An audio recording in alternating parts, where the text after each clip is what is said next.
Link TV, connecting you to the world. Link TV is viewer supported. Watch more at linktv.org. Today on Earth Focus, excerpts from the 2011 Environmental Film Festival in the nation's capital. Texas oilmen on the truth behind the oil industry, the downside of wind turbines, and an Irish community torn apart by conflict over a gas pipeline.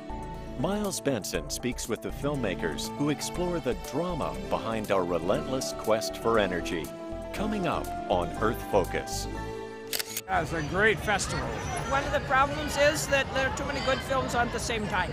We brought over 200 students, all freshmen who are ready to help in public policy and to help our environment and the earth, and this is one of the things that we're doing for that. These are a good idea because they are really informative, educational, well done, entertaining, and most of them are free. 2011 is a record year for the annual Environmental Film Festival in the nation's capital. Over a 12-day period in mid-March, more than 30,000 filmgoers participated in the event, the largest number ever in the festival's 19-year history. We really hope to bring the highest quality films that are out there about the environment to the largest audiences possible. So we're really trying to give people the chance to see these films and to see really different kinds of films, to learn about the environment, to think about the environment in different ways, and to find the connections between the different subjects in the films. This year, over 150 films were showcased from 40 countries. Here's a look at some of them.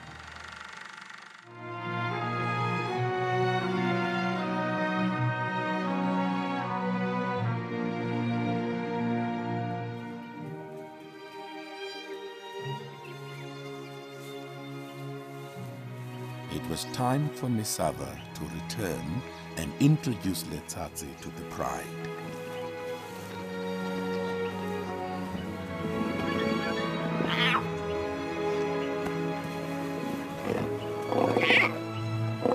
His white coat would be honored and revered in Chisani's village, but here, in the lion's world, it would just make him a curiosity to the older members of the pride. And right from the start, it would be a struggle for Letsatsi to find acceptance.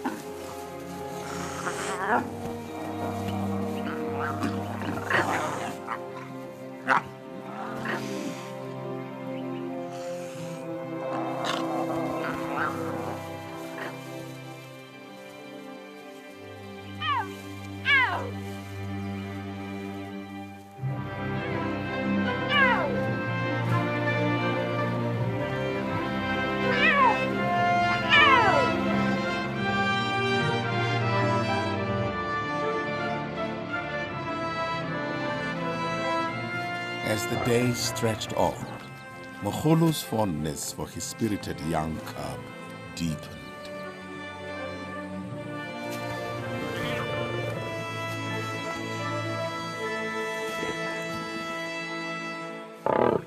And finally, Letsatsi, white lion of the Libombo Valley, found his place in the pride. Right by his father's side.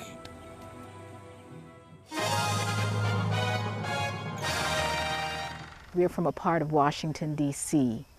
that doesn't have a community garden. And as a result, the children don't have an opportunity to really dig in the ground. Any green space you see is for cosmetic purposes only, which forestalls the children really having a chance to be in touch with their food source. A lot of them think food comes from the grocery store, and I didn't want my son to think that. What keeps me here is my mom's motivation. My mom keeps telling me, Nasir, you always have to come out to the garden to get some work done.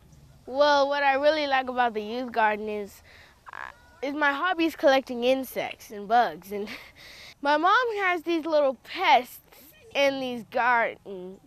And she always wants me to tell her, Nasir, what kind of beetles are these?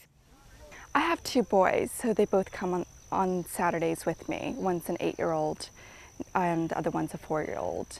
They grow what they like to eat, so there's no argument as to what's on the dinner table. Mostly, I like to eat the vegetables a lot because they really taste good. Helping my mom makes the vegetables even better. My brother, we divide the work. We kind of like switch. So my brother, sometimes he's like, he's a weed master. Like he kills the weeds first. I take on planting the plants, helping them feel better, help keep them healthy. This year's festival theme was the link between energy and the environment. Among the award-winning entries was this inside look at America's appetite for oil.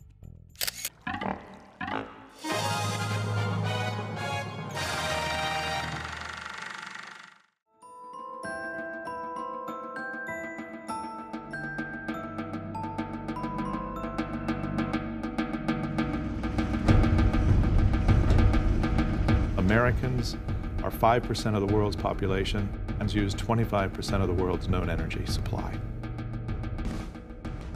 15 years ago, the United States had 200 million vehicles and the rest of the world had 200 million vehicles. Now the rest of the world has 400 million vehicles. We never saw it coming. Nobody saw China, nobody saw India, and all of a sudden, here comes this monster.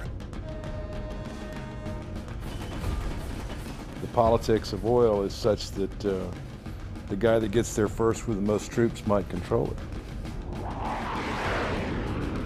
If the Arabs just stopped the oil today, what would happen to us?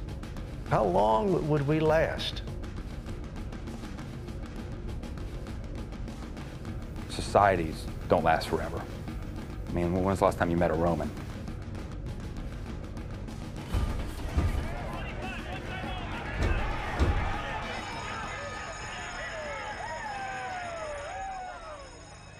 Rule number one when you wake up and find yourself in a deep hole is stop digging. And unfortunately, as far as I can determine, we're still throwing shovels into the hole. Houston, we have a problem film director Nicole Torre went inside the oil industry to hear what Texas oil men really have to say about the future of oil. What is the message you're trying to tell us? What does the film tell us that we don't already know? Well, this film is about the history of America's oil addiction. And I made the film, I kind of looked at the whole problem, and I realized my own ignorance about oil. And so I wanted to make a film that was for the unconverted, for, you know, middle America, for lack of a better term, that's middle of the aisle, that kind of brings people together to talk about this issue, because this issue affects every American. It's imperative that we do something about it. Every president since Richard Nixon has spotlighted the oil issue and warned about its consequences. Yet here we are, and it still faces us. In all of the 186 State of the Union messages, this is the first in which the one priority, the first priority, is energy. Make no mistake, we do have a real energy problem. Now, I know that some of you may doubt that we face real energy shortages. The 1973 gas lines are gone. But our energy problem is worse tonight than it was in 1973.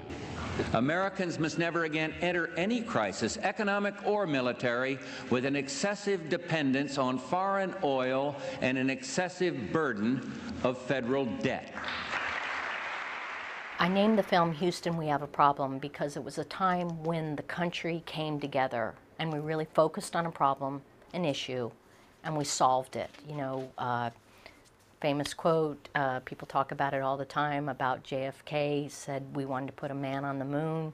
Within that decade, not only were we on the moon, but we were walking on it. So it's miraculous what Americans can do when we really pay attention and focus. I mean, we saw that in the 60s, we saw that with civil rights. I hope we see that with this green movement. Do I think it's gonna happen? I really hope, but there's a lot of times when I wake up and say people don't care. People don't care, and it's really sad. In making this film, you went to Houston and you penetrated the oil culture. You got those folks who were the wildcatters, who were the drillers, who built the oil industry in this country to talk about the mistakes they made. The oil industry was really cooperative in making this film, and they wanted to talk about this issue. And I thought that was the most interesting thing, is if we have oil men saying we need alternative energy, I think we better pay attention. Everybody, with the exception of maybe a handful of people, believed that there was no reason to assume that the United States wouldn't be the largest producer of oil on Earth. You know, gasoline was so cheap, and the demand was going like this. We built our federal highway systems all on the concept that we would be the mightiest oil producer forever, and we'd have so much left we could export it. We know as good as anybody that oil is not going to be around forever. It's just not. We need wildcatters to come out today, but we need the wildcatters in biofuels, in renewable energy, in all the various sources of energy available.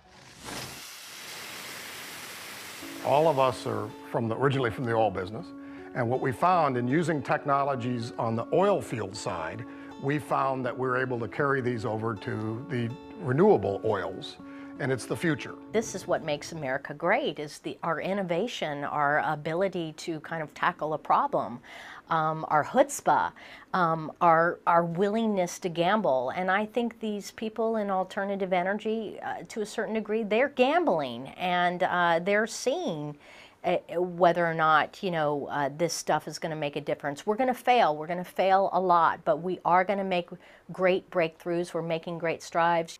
But the most important thing, and the very biggest oil well in America, is conservation.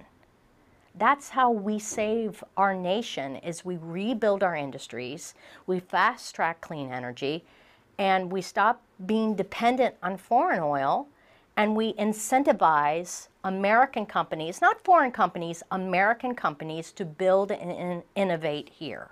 Nicole Torre, thank you very much. Thank you very much.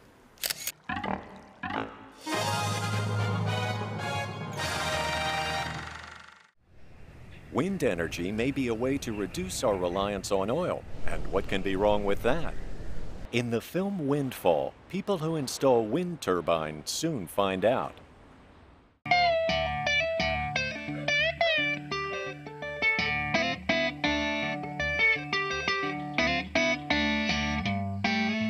Frank Batchelor, who's the town supervisor, said, you know, we're planning on putting wind turbines in Meredith. And I thought, oh, you know, wind turbines sounds good to me. We all need to do something for the environment.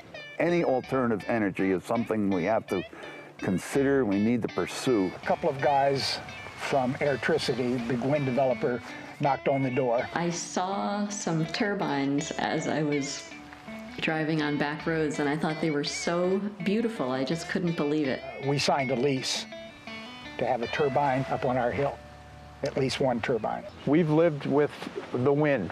This whole time I've been farming, we've had to fight with it at times, and I look at that wind as it's here. Why aren't we using it? Why aren't we generating power with it?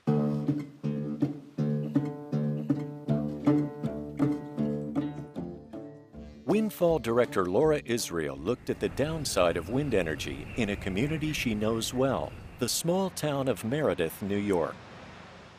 I have a little log cabin in Meredith, and I heard about the wind industry coming to Meredith. They were going to build a facility there, and I got really excited. I thought, I want a wind turbine on my property. And I was thinking of a windmill, much like you see in the Dutch countryside, or even in the desert when you see them far away, they look so elegant.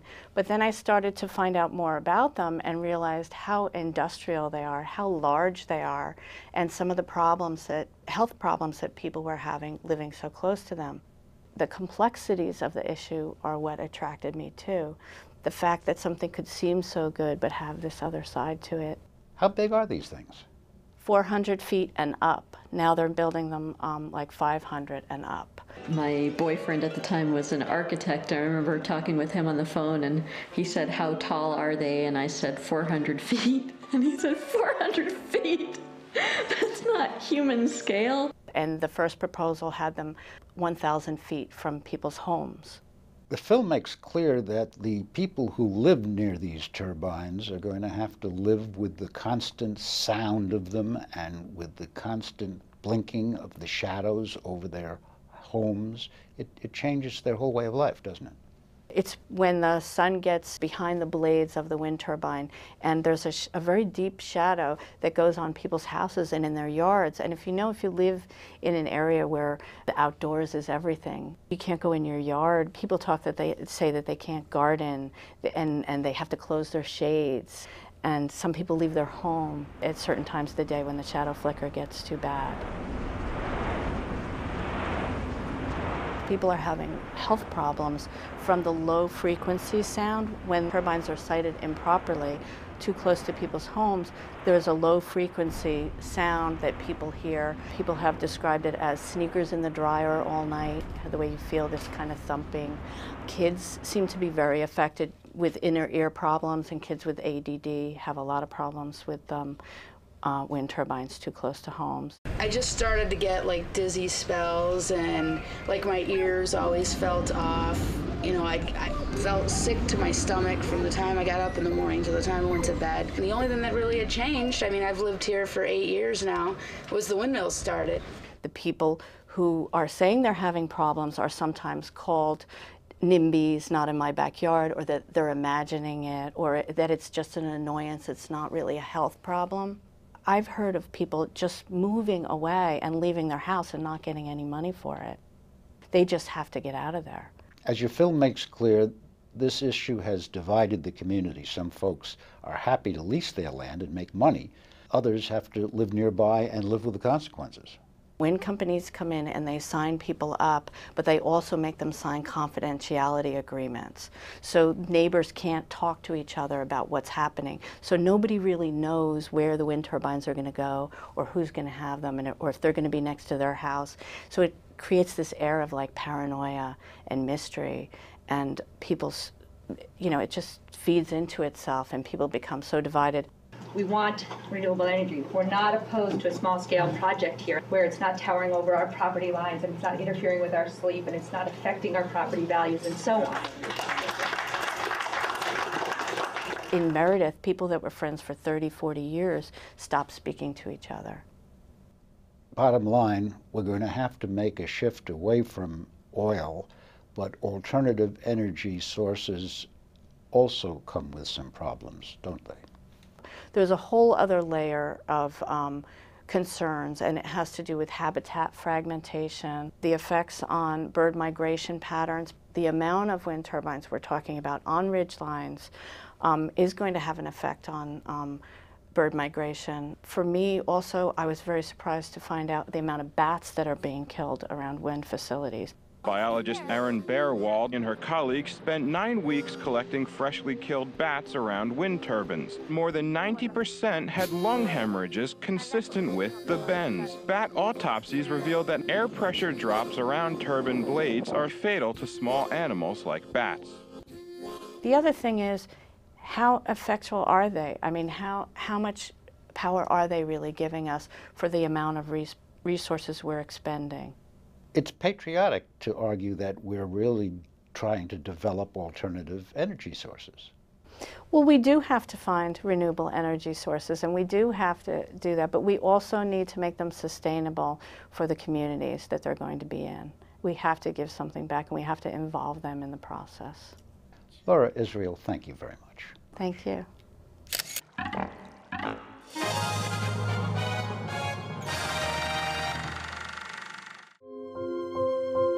An Irish community is divided over a natural gas pipe that could bring economic prosperity or destroy a long-held way of life. The story is captured in the film The Pipe.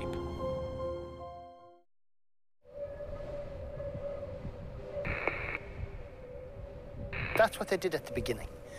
They came telling us what they were going to do. They never asked us at any stage for permission. The more you see wrong being done, the more angrier you get. We wouldn't be doing this if we thought it was just a noble cause and a heroic failure. It's pretty much forcing everybody's hand. I have a right to be here. This is where I've been all my life. If we don't act now, we'll regret it forever. I have an awful lot at stake here. Look, there's no sense to this, and you know that. It'll never be the same, like. It'll never, never. It has a mark left in the community that'll never be healed. I'm going nowhere. The negotiating is over. The rule of law has to be implemented. You could only see danger. This is Shell's law. Blood cops, blood money. Here to play to make criminals out of us ordinary people. They won't clear us, son of Leave what area? This is my area. It's the sadness that gets to you. My guards are going to be bullied. It'll be our last chance to show that we are reasonable people. Do you think that I'd let a shell worker onto my property? You feel you're being watched every move you make. Never. Never. Silt, oil, dirt.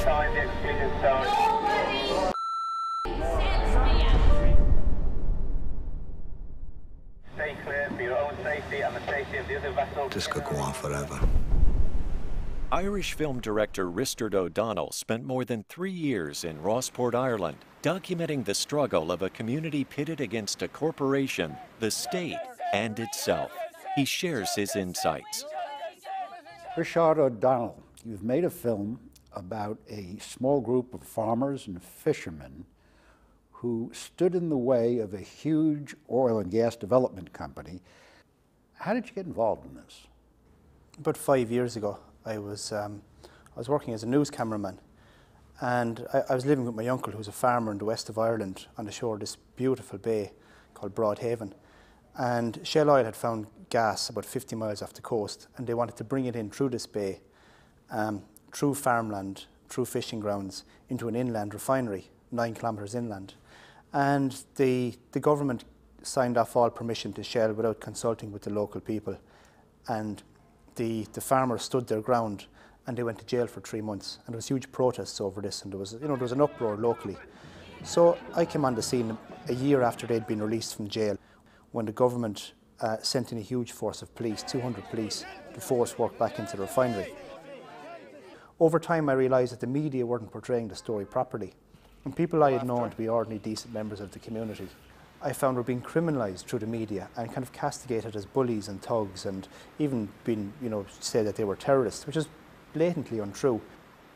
We're not supposed to come down here with a tractor now and take sand or take gravel off the shores, because it's protected from Europe. So that's what I can't understand, like. I mean, why isn't that law there for Shell? But the story just became more and more incredible, and the character is so interesting. And away from the glare of the media, this incredible story of the disintegration of this small community, and this David and Goliath story of this very small community versus a big oil company just unfolded in front of my eyes. What were they afraid of? What was the scenario that they thought would unfold?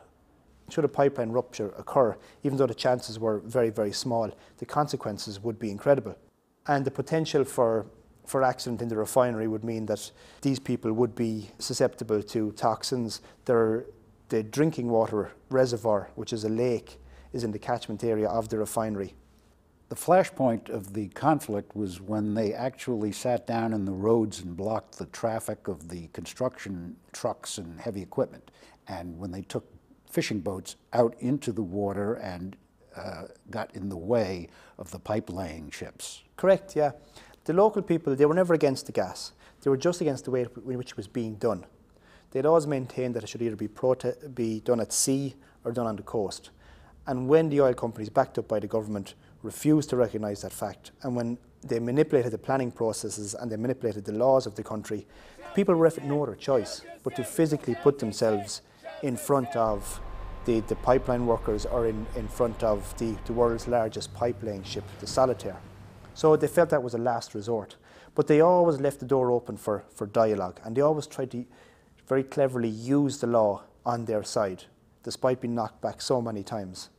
And the kind of high point of the scene, you have this incredible scene where you have the world's largest pipe-laying vessel, escorted by our own navy, coming into the bay, and you have this small crab boat, Pat, Chief O'Donnell's crab boat, going out to face down this ship. It's incredible. But just the courage and the sheer determination of these people, it's an inspiration. You are committing an offence. They're about to commit a criminal offence. Come on, do your duty. Do your duty. Who are you taking advice from, Shell or the government? Go back. Is it Shell or the government? Go back there. My pots, my livelihood. My livelihood. I'm not leaving no area.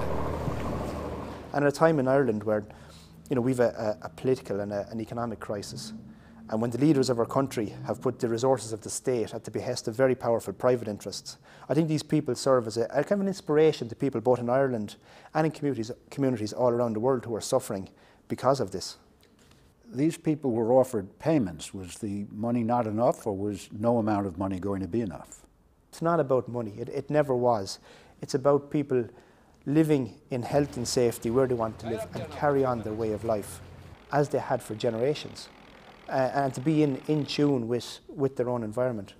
The company has nearly completed the project, but the people haven't given up? No, I mean the people in Rossport, they're very true to what they believe, and they've believed that this project, in the way it's configured, has been wrong from the start. And they've had huge vindication at times from the planning board, from experts, and they will continue to believe that even if the project is finished. So I think the message of the film is that you have to sit down at the very, very start of this and look at solutions, get everybody on board, and then it will benefit everybody, including the developer.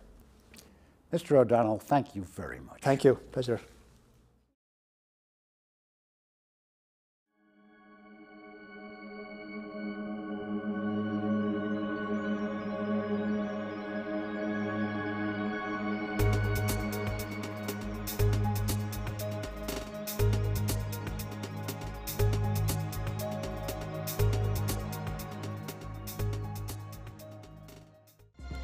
Link TV is the only U.S. network dedicated to global and national news, uncompromising documentaries, and diverse cultural programs. Programs which connect you to the world. To learn more, visit linktv.org.